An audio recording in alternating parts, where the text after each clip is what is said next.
कोई भी सपना साकार करने के लिए सबसे जरूरी है सही कोच का होना। चुनिए अरोमा केमिस्ट्री क्लासेस को और करें अपने PGT एग्जाम्स ऑफ इंडिया का सपना साकार। Download the app now. सभी भाई बहनों को होली की हार्दिक शुभकामनाएं। बहुत बहुत होली के ये रंग आपके जीवन में रंग भर जाए। ये रंग वो परिवर्तन ला करके दिखाए जो वास्तव में आपके सपनों में चल रहा है। सपनों का ये रंग जीवन के इस उतार चढ़ाव के साथ आपके जीवन के वास्तविकता में उतर जाए। इसी के साथ हम कुछ क्वेश्चंस आपके सामने डिस्कशन करना चाहते हैं। तो होली की इस पावन पर्व पर ये कुछ क्वेश्चंस हैं जो मध्य प्रदेश MPPGT का जो एग्जामिनेशन है उसमें बहुत मदद करने चाहिए। जैसा कि मैंने ये पूरी PDF आपको दी है। 31वां क्वेश्चन है, determine the value of the E0 cell for the following reaction. ये रिएक्शन दे रखी है आपके सामने, इसका इक्विलिब्रियम कांस्टेंट दिया हुआ है। तो फार्मूला आपको पता होना चाहिए कि इसमें फार्मूला कौन सा लगेगा। जब भी इक्विलिब्रियम की बात आती है तो आपको पता होना चाहिए डेल्टा जी की वैल्यू इक्विलिब्रियम की कंडीशन में जीरो हो जाती है। और ये जीरो क्यों हो जाती है ये भी आपको बताता हूं। जैसे minus delta G is equal to minus NFE cell होता है, ये आपको अच्छे से फार्मूला पता है ना। और जब भी इलेक्ट्रोकेमिकल सेल होता है और इक्विलिब्रियम में जब रिएक्शन आती है, ये तो हो गया कि रिएक्शन इक्विलिब्रियम में है, तब डेल्टा जी जीरो कर दिया मैंने, ना फॉरवर्ड जा रही ना बैकवर्ड, स्पॉन्टेनियस नॉन स्पॉन्टेनियस की बात यहां से खत्म हो जाती है। और अगर इलेक्ट्रोकेमिकल सेल में रिएक्शन इक्विलिब्रियम में है तो आपको ये भी पता होना चाहिए कि ई सेल की वैल्यू जो है वो भी हमारी क्या हो जाती है, वो भी जीरो हो जाती है। तो फार्मूला तो आपको अच्छे से पता होगा। फार्मूला है E cell is equal to आपका E0 cell minus 0.0591 upon n log concentration of product upon concentration of reactant. यहां पर आप Kc लिख सकते हो। ये वैल्यू जीरो हो गई तो आपके पास फार्मूला बचा E0 cell is equal to 0.0591 upon n log आपका हो गया यहां पर Kc, यहां log Kc आपका आ गया। तो ये मैंने वैल्यू, बाकी सब वैल्यू आपको दे रखी हैं। देखिए इक्विलिब्रियम कांस्टेंट Kc की वैल्यू यहां रख दीजिएगा 10⁻⁶ रख दीजिएगा। n की वैल्यू नंबर ऑफ मोल्स से 2 का डिफरेंस आ रहा है तो इसका मतलब n की वैल्यू 2 रख दीजिएगा। E0 सेल आप निकाल लेना, आंसर आपका आ जाएगा। और मैंने जो कैलकुलेट करके रखा है वो 0.177 करके आंसर है। तो 0.1773 और 1.733, तो मेरा जो आंसर है 0.1 आ रहा है। आप भी एक बार इस आंसर को चेक कर करके देख लीजिएगा, है ना, समझ रहे हैं। व्हेन एन आइसोटोप अंडरगोज के कैप्चर इट्स मास नंबर, ये इंपॉर्टेंट क्वेश्चन है और एग्जाम में आ सकता है। जब भी के कैप्चर की बात होती है तो आपको पता होना चाहिए कि एक इलेक्ट्रॉन के ऑर्बिट का, है ना, वो जो होता है वो न्यूक्लियस में एब्जॉर्ब हो जाता है। ये मतलब के कैप्चर का होता है। फिर से सुनिए इस बात का, के कैप्चर का मीनिंग क्या होता है।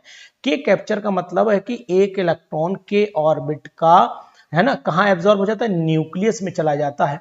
तो अब आपको पता भी हो जाना चाहिए कि मॉलिब्डेनम, मान लीजिए मैंने 42 मॉलिब्डेनम 92 ले लिया, सपोज कर लेता हूं 42 मॉलिब्डेनम 92 में ले लेता हूं और इसको के कैप्चर करवा देता हूं तो एक इलेक्ट्रॉन एब्जॉर्ब करवा दो तो 41 रह गए। और 41 किसका, नियोबियम का होता है।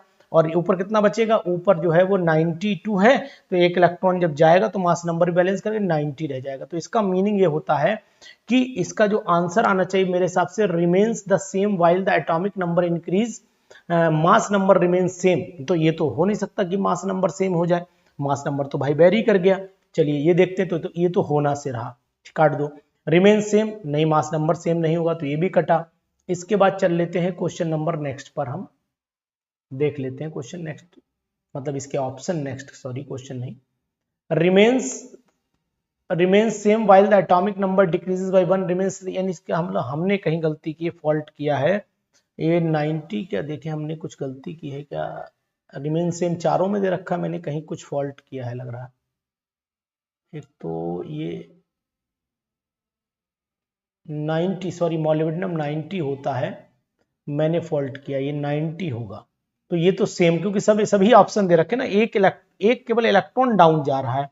तो फिर मेरे हिसाब से क्या होना चाहिए कि मास नंबर तो सेम रह जाना चाहिए, जबकि एटॉमिक नंबर डिक्रीज कर जाना चाहिए 1 यूनिट। ये ढूंढिए कहीं, ये देखते हैं कहां दिख रहा है।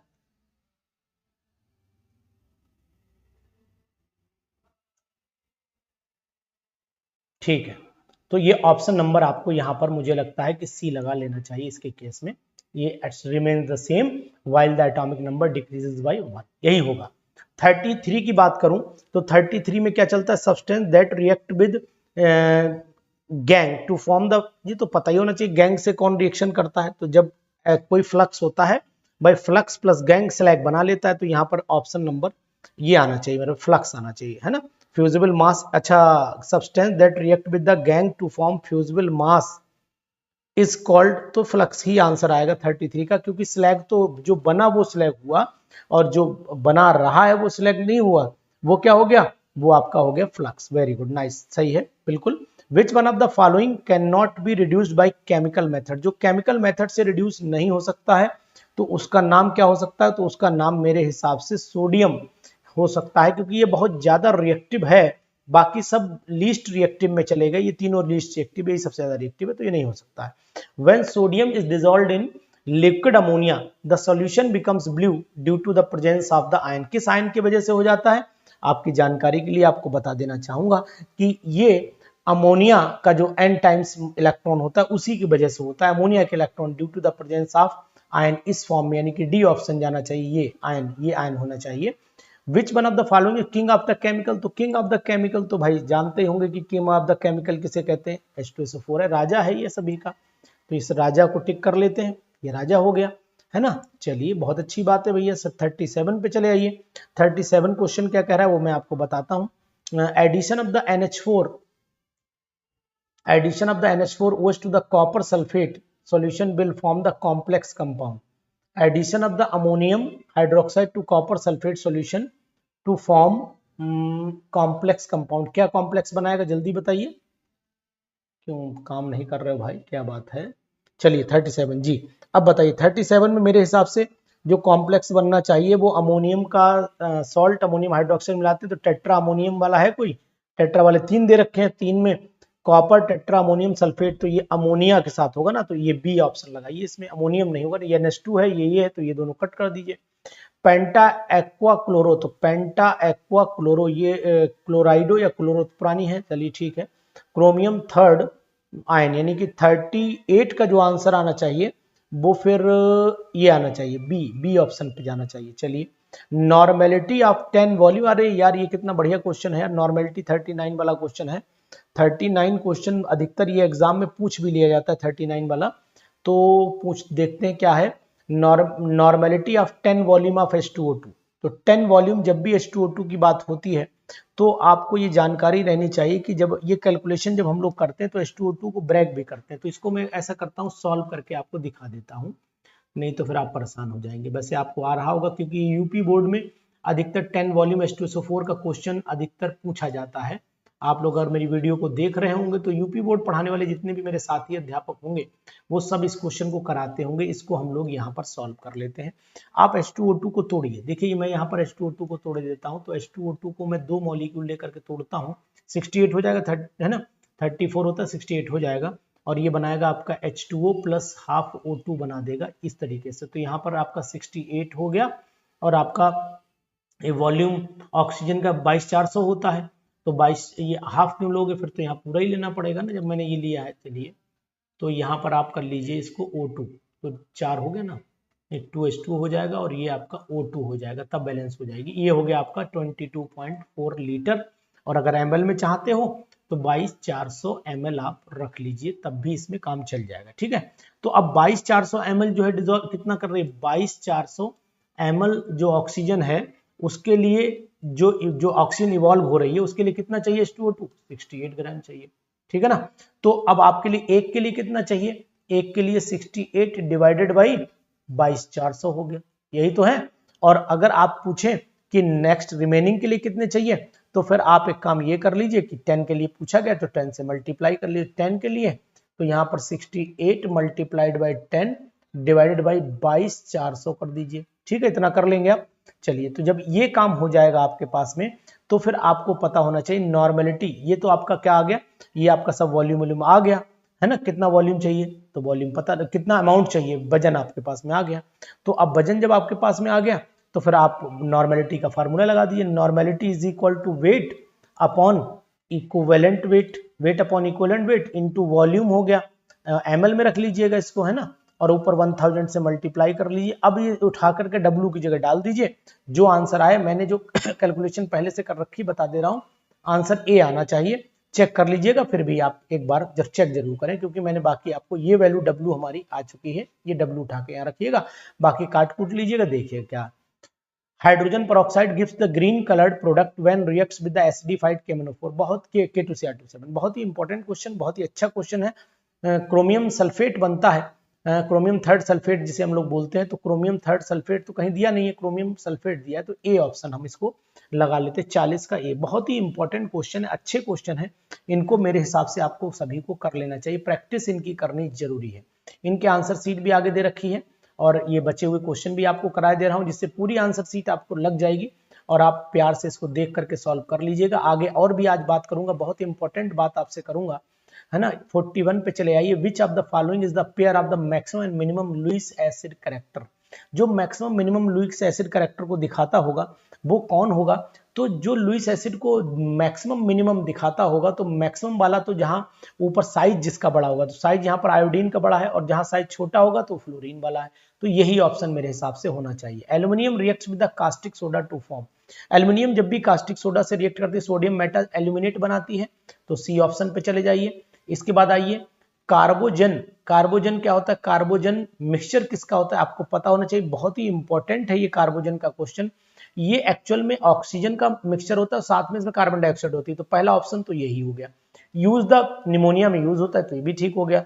Use by victim of the CO, ये भी ठीक है, तो इसका मतलब ऑल ऑफ द अबव इसका आंसर आना चाहिए। फिर हम लोग 44 पे चलते हैं। Non oxygenated protons associated with the phosphorus acid, यानी कि ये जो 44 क्वेश्चन है इसका जवाब क्या होना चाहिए? नॉन ऑक्सीजनेटेड प्रोटॉन, तो एक ही है ना, फास्फोरस एसिड। इसका स्ट्रक्चर ये मैंने अपने एक्सप्लेनेशन में दिया है, ये H3PO2 फास्फोरस, सॉरी H3PO3 होता है, तो इसका मतलब ये हुआ कि यहाँ पर H3PO3 ये हो गया, एक H ऐसा रहता है, तो ये वाला नॉन ऑक्सीजनेटेड होता है, एक टिक कर लीजिए। बहुत ही इंपॉर्टेंट और बिल्कुल ट्रिकी क्वेश्चंस हैं, एग्जामिनेशन में आ सकते हैं किसी भी तरीके से, ध्यान दीजिएगा, इंपॉर्टेंट बात है। देखिए 45 पे चले आइए। H2S is more acidic then H2O, H2S is more acidic then H2O, इस बात का आप विशेष ध्यान रखेंगे कि जब भी ये ज्यादा एसिडिक है, क्योंकि H पॉजिटिव आयन जल्दी दे देता है ये, तो फिर 45 का जो जवाब आपका होना चाहिए वो क्या होना चाहिए? ये जल्दी H देगा क्योंकि बॉन्ड वीक है, तो HS bond is weaker then, ये वाला आंसर सी पर लगाइए। Chlorine shows to oxidation state in the same compound, the compound is, तो वो ब्लीचिंग पाउडर है, जहां पर अगर आप निकालना चाहें तो CaOCl2 होता है, तो इसको तोड़ दीजिए, Ca पे डाई पॉजिटिव आ जाता है और ये टूटता है Cl नेगेटिव और साथ में OCl नेगेटिव, तो यहाँ पर -1 और यहाँ पर +1 आती है, तो वही आपका 46 का जो जवाब होना चाहिए वो मेरे हिसाब से A ही होना चाहिए, ठीक है ना। 47 पे चले आते हैं। Bromine can be liberated from the potassium bromide solution by the action of, किसके एक्शन से निकालिए? तो 47 पर चले आइए। 47 की अगर बात कहता है तो 47 bromine can be liberated from the potassium bromide solution by the action of, क्या होना चाहिए यार? Bromine can be liberated from the potassium, अच्छा क्लोरीन से क्लोरीन से रिप्लेस करा दो, बी ऑप्शन, 47 का बी ऑप्शन होना चाहिए। चेक कर लीजिएगा, पर क्लोरीन से ही होगा क्योंकि ज्यादा रिएक्टिव है। When the mineral cleavite is heated, it gives off the inert gas, कौन सी inert गैस मिलती है? तो देख लेते हैं भैया inert गैस कौन सी, जब क्लेवाइट रिएक्शन करता है तो हीलियम निकल रहा है, हीलियम ही है, आगे देखने का मतलब ही नहीं रहता, तो आप ए ऑप्शन लगा लीजिए। और 49 which is the de Broglie equation, तो ये तो आप बता दीजिएगा मुझे कौन सी डी ब्रोगली है ना, आपको पता होना चाहिए। Lambda is equal to H/P होता है, तो यहाँ पर H सब H की फॉर्म में है, तो लैम्डा P ढूंढ लीजिए, H is equal to lambda P, ये नहीं होगा, ये पहला वाला ऑप्शन टिक दिख रहा है मुझे। चलिए, which is the wrong statement about the BF3, BF3 के लिए रॉन्ग स्टेटमेंट कौन सा है? तो आपकी जानकारी के लिए बता दूं कि BF3 लुईस एसिड है, ये तो ठीक बात है, BF3 gives the addition product, ये भी ठीक है। BF3 इज प्लेनर मॉलिक्यूल, ये भी ठीक है। तो इसका मतलब एक ही बचा यार, यही गलत होगा, most of the bond is BF3 यार आयनिक, ये तो नहीं, मोस्ट ऑफ द नहीं, यही गलत स्टेटमेंट है।